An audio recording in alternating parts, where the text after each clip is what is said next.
மட்டக்களப்பில் சரியான மெயின், அதாவது போலீஸ் ஸ்டேஷனுக்கு முன்னுக்கு சின்ன ஆஸ்பத்திரி என்று சொல்லுகின்ற அந்த ரவுண்ட போட்டில் சிவப்பு மஞ்சள் கொடிகள் கட்டப்பட்டு நாளைக்கு மாவீரர் தினத்துக்கான ஏற்பாடுகள் மிகவும் விமர்சையாக நடந்து முடிந்திருக்கிறது.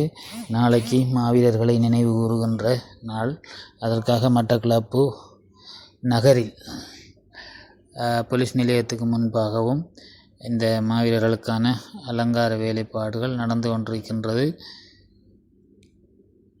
பிறகு மட்டக்களப்பு பிரதான மணித்தூண், அந்த மணித்தூணை சுற்றியும் சிவப்பு மஞ்சள் கொடிகள் கட்டப்பட்டு, அதாவது பஸ் ஸ்டாண்டிலிருந்து கொஞ்சம் முன்னே சென்று அந்த ரவுண்ட போட்லையும் கட்டப்பட்டு சிவப்பு மஞ்சள் கொடியை கட்டப்பட்டு மாவீரர் தினத்துக்கான ஏற்பாடுகள் பூர்த்தி அடைஞ்சிருக்குது. இந்த வருஷம் ஒரு வருஷம் இல்லாத மாதிரி மட்டக்களப்பு நகரெல்லாம் மிகவும் விமர்சையான மாவீரர் தினம் அனுஷ்டிக்கப்படுது.